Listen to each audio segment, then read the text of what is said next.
नों रोंगौ नों मेचे राव एसेल' नेपालि बायदिसो नुजोब्बायद्रा नोंसोरखौ आयो दासो ओंखारदोंद्रा दासो मेचे सिख्लालै बियो नेपालनि अमा बेदर जाले छेत्री जाबायदां ओंखायनो जाले ना समायना समायना दङरा नेपालावबो सिख्लाफ्रा नागिरनानै लांफैनो हागोन नै नेपालाव फरेनार सिख्ला ना इन्डियायाव थाङा मेहेर फंबाय नै समायना समायना दंथारो बाहाय खालि भेकेन्सि इन्डियायाव लांजोबनांगौ इन्डियायाव दिखोनानै मायाव बुलेर' पिकआपआव ना बाहा माबायाव स्कर्पिय' हेल' खुलुमबाय दिनैहाय नेपालावहाय अल मेचे समाज सिबियारिनि सेन्ट्रेल बिल्डिं अफिसखौहाय दिनैहाय अपेनिं खालामगोन आरो लोगोसे बैसागु फोरबोबो फालिनाय जागोन जोंहा नै खान्थि दङ ओमफ्राय नै नोमबाजै दङ आरो नै आरोबाव उन्दै खान्थि दंबावो नेपालनि बर' सिख्ला माबायदि मोनदों बेखौ कमेन्टआव लिरनानै होदो बेनो जाहैबाय मेन गेट बरायबाय खुलुमबाय मेचे सिबियारि आफादनि सेन्ट्रेल अफिसा नै बेनो बेखौनो दिनैहाय अपेनिं खालामगोन पेन्डेलानो वैशाख 3 का सह आयोजक मेची नगर कार्य समितिका सम्पूर्ण पदाधिकारी तथा सदस्यज्यूहरूको लागि म हार्दिक अनुरोध गर्न चाहन्छु। त्यसै गरी स्वयंसेवक रूपमा चाहिँ अहरात्र लागिरहनुहुने तपाईँ पनि मञ्चमा आएर सम्पर्क गरिदिनुको लागि म हार्दिक अनुरोध गर्न चाहन्छु र हाम्रो कार्यक्रम स्थलमा आउनुहुने सम्पूर्ण पाहुनाहरूलाई बस्नको लागि व्यवस्थापन मिलाइदिनुको लागि म सम्पूर्ण स्वयंसेवक भाइहरूलाई हार्दिक अनुरोध गर्न चाहन्छु।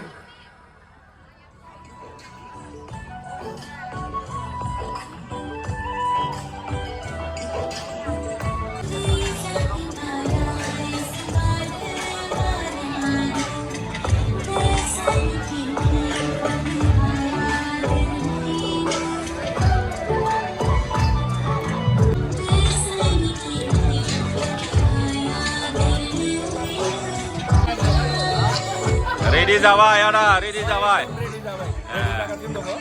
दा ग्राम फुजा होनानै बाथौ फुजिगासिनो दङ।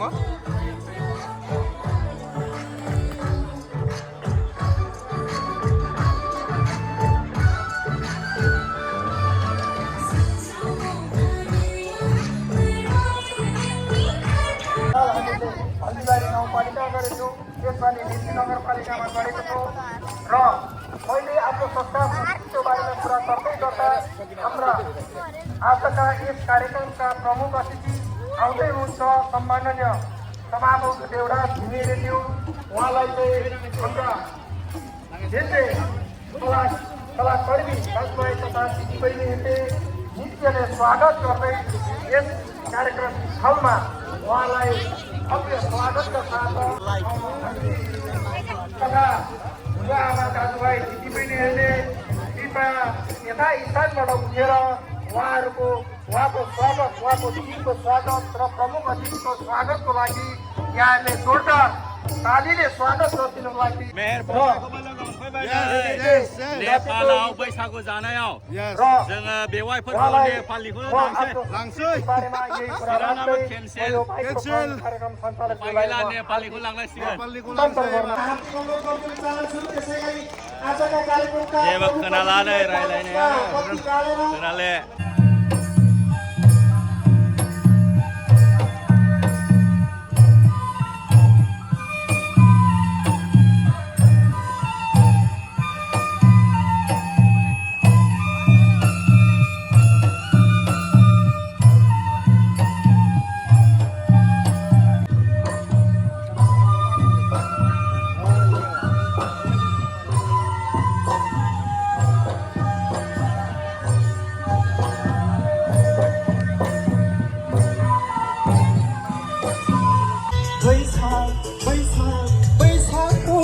जायगोन दंफांनि गोरलै बिलाइया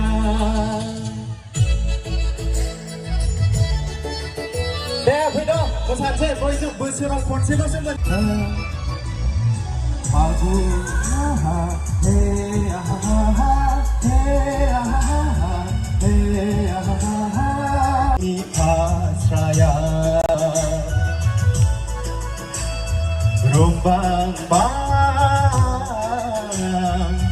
너니 하나의 비토다올라나이 बैसाखौ साजायगोन दंफांनि गोरलै बिलाइया सना नोंखौ साजायगोन नोंनि रेगे रेगां फास्राया सिख्लाफोर जानायखौ एसे भिडिअ लानोसै मा मोख्रै जानाय ना रोंले रायलायनो रोंगौ मेचे राव गैले गैले गैले मा गामिनिफ्राय सिख्लाफ्रा जर्ज सिमल नों रोंगौ नों मेचे राव एसे एसेल' ए नेपालि बायदिसो नुजोब्बायद्रा नोंसोरखौ आयो दासो ओंखारदोंब्रा दासो मेचे सिख्लालै बियो नेपालनि अमा बेदर जाले ए छेत्री जाबायदां ओंखायनो जाले ना जाला बाउ छेत्री बाउ ओंखायनो जाले हा बे छेत्री होमबाबो जादोंथ' बियो अमा बेदर जानायरा बियो सुवा जासिगोन सुवा समायना समायना दङरा नेपालावबो सिख्लाफ्रा नागिरनानै लांफैनो हागोन नै नेपालाव फरेनार सिख्ला ना इन्डियायाव थाङा मानो नेपालखौनो मोजां मोनोद्रा दे दे दे हा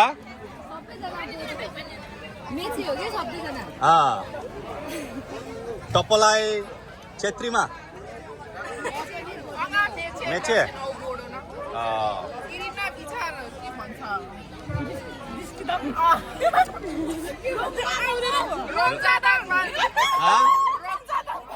रंजादों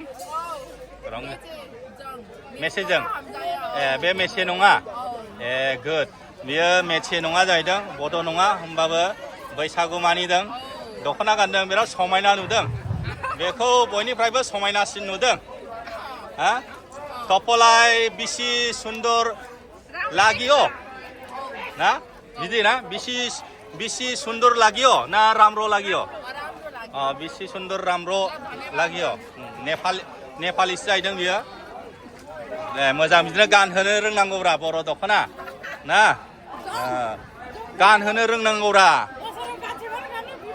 गांसे नङाब्रा खेबसे बोसोराव खेबसे गांसेबा वान पिस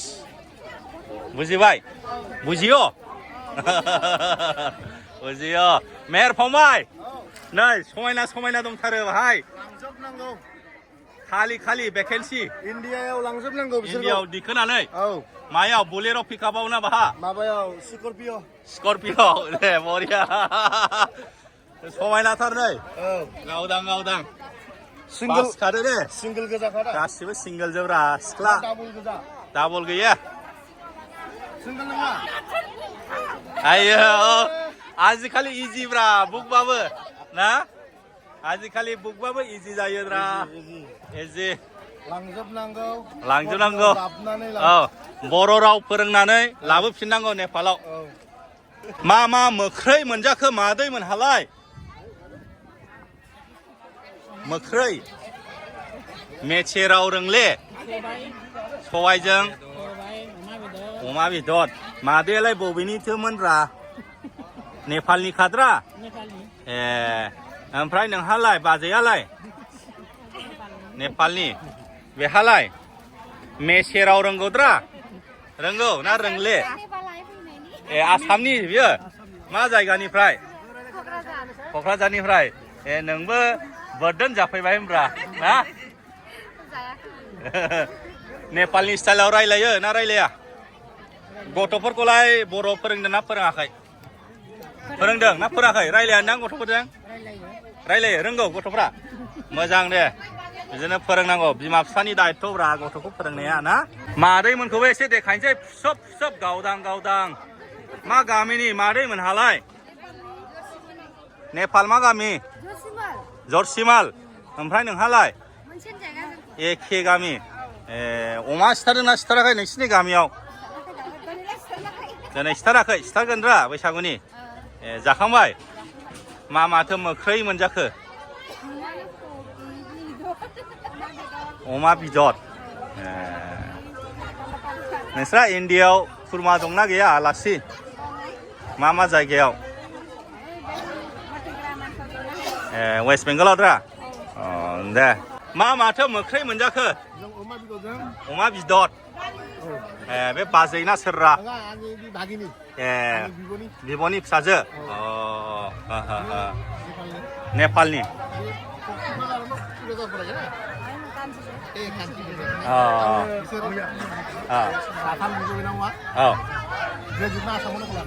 आसामा आसाम डाउन टाउन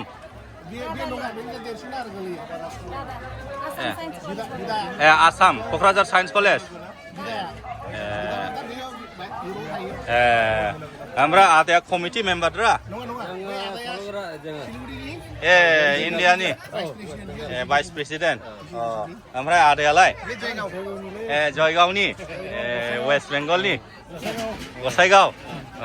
जाखांबायब्रा माथो मोख्रै मोनजाखो अमा बिदर दे मालाथो थांफिननायद्रा आदामोनहालाय दा बेलासियावनो खाथि खाद्रा नोंसिनालाय सिबबानो जायो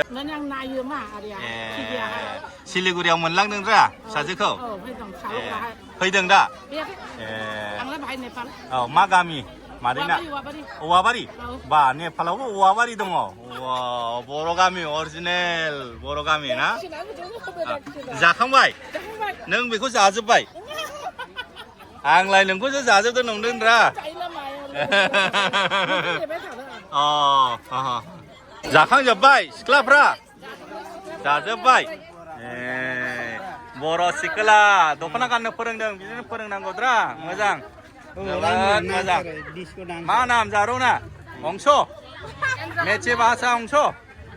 अंदायना सोलोंदो खुलुमबाय मेचे राव रायलायनांगौ इंलिश मीडियम ना नेपाली मीडियम मा इंग्लिश मीडियम इंग्लिश बोलना अंश नेपाली हाँ आली क्लास के क्लास मा 4 बबेनि आब'आलाय बा नै बोन्दोंसो जाहैदों होमबाबो दख'ना गानदों बरिया राम र' लागिय' नेपालिसो जाहैदों दख'ना गानदों ओरैबायदि समायदों बरिया मादै बिदिनो फोरोंनांगौ बा मा मोख्रै मोनजादों फिसौजो नामा बेलाय फिसौजो बिसौ फिसालानि ना फिसाजोनि मा नाम के नाम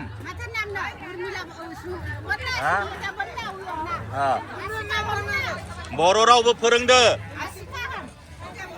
बर' राव फोरोंना फोरोङाखै फोरोंनांगौ बर' राव फोरोंनांगौब्रा बेयो गिदिरफोरनि दायित्व फोरोंनाया रायलायनाया नोंसोरनो रायलाया नोंसोर रायलायनानै फोरोंनांगोन गथ'फोरखौ ना गिदिरफोरनि दायित्व बियो राव फोरोंनाया दे जादो मादै आरो नै बाहायबो राम र' कान्सि छ ना राम र' कान्सि छ क्या सब्जी मा नाम छयना नाम छयना बबेनि आब'मोनहालाय मा गामिनि जालिगाव जालियाबो जेनि ना 2 नम्बरी जालिगाव माने 2 नम्बरी गाव ना 2 नाम्बार खामानि सोलियो नामा नोंसिनि गामियावलाय सोलिया नाम थाबाय आरो ना आदाया नै संख्रि बानलु रानदों दे सारमोनहा माला सफैनाय दहाय फुङाव ओमफ्राय सानसेसो थागोन रा गाबोन थांनाय अ औ नेपालाव फैबा बोरदोनसो रायलायनांगौद्रा गासिबो आसामनि जोब ना आदैमोनहा औ ए खायनेटारि खुलुमबाय औ सेक्रेटारि ना बरपेटा रड औ औ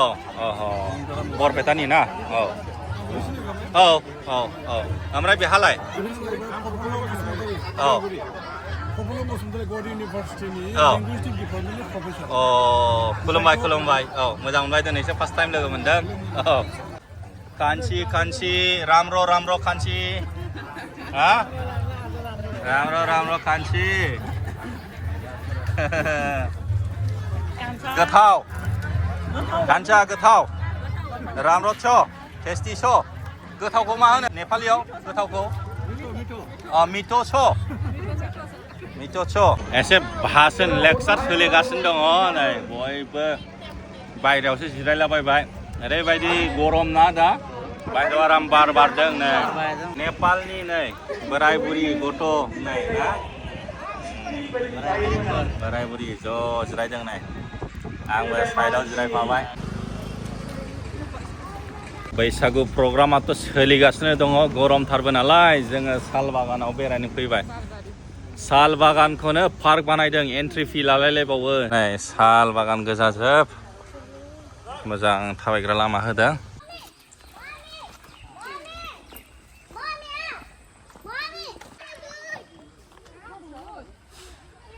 नै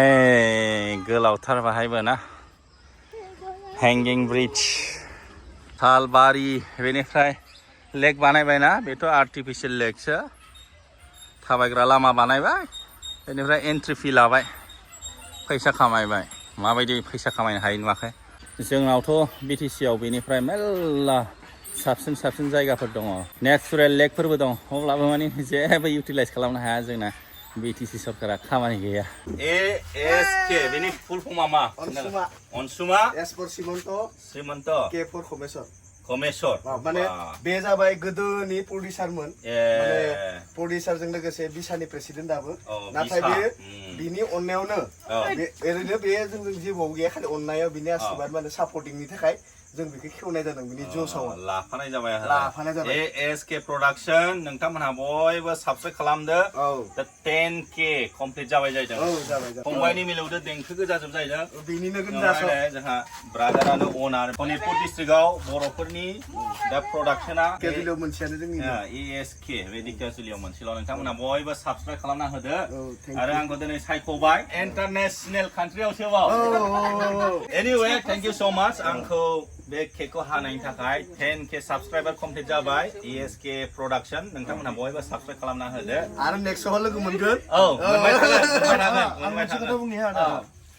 जों मैया रायलायबाय थादों फैनायाव बायचान्स गाबोनफोर जुदि 10K जायोबा आदा आलफेथ' दङ गैया जमा खि खानांगौ होनदां बे बुस्थुआ जामारबाय आरोखि कंग्राचुलेसन Happy ASK 10K Happy ASK 10K Happy ASK 10K 10K Talia Thank you so much congratulations for you for 10K thank you yes आरो मिउजिक नोंनि अनगा जाया जोंनिया बेनो जोंनि सब एभरिथिं मिउजिकनि बेनिनो रेसपन्सिबिलिटि नोंथांमोनहा बयबो साबस्क्राइब खालामनानै होदो स्पेशली आंनि साबस्क्राइबारफोर फलोवारफोर हा ओके डेसक्रिपसनाव नुगोन आरो हाखु दाखु ने हेना बसुमतारिनिबो दङ लोगोसे दङ ना नै हेना बसुमतारि समायनाथार खालिनदां थाब एप्लिकेशनखौ गारना हो हेना बसुमतारि 20 जाहैदों गोदान सल' फैदों गोदान ना बैसागुनि मैयासो रिलिज जादों नोंथांमोनहा ESK बे चेनेलाव थांनानै नायहैबानो जाबाय हेना बसुमतारि 20 नोंथांमोनहा साबस्क्राइब खालामहरदो कमेन्ट लिरहरदो मेसेज हरदो अके सिंगल खासो नालाय सिंगल खासो एप्लिकेशनाव हरदो थाब मिंगल जानो हानायनि गुड मर्निं नै जोङो सिया लोंदों सिया होनो ना साहाखौ सिया नेपालिनि चिया चिया जोङो थांफिनसै आसाम इण्डियायावहाय थांफिनसै फुंनि साहा लोंबाय बेनिफ्राय नै अखाबो हाबायना दिनै मैयाथ' ओरैबायदि गरममोन प्रग्रामा साक्सेसफुलि कमप्लिट जाबाय बैसागु प्रग्राम फालिनाया आदा कालु मेचेनि फेमिलि ओयो बाजै ओमफ्राय नैबे फिसाजो कान्छी जोङो दा गयनोसै रोजा रोजा साबायखर बावनाय जाबाय आदा कालु मेचे हरथाम ना हरब्रै जाखोथाय ओरैबायदि अमा बिदर जाहोबायना सामफ्रामबो सानसेयावनो खेबब्रै जानाय जाबाय मैयाथ' ओंखाम खि ओंखाम ना जोङो दा गयलांसै आरो केमेराखौ बन्द' खालामसै नोंथांमोनखौ आरो आसामाव लोगो मोनहैसिगोन अके बाय बाय थेंक इउ आदा कालु मेचे कान्छी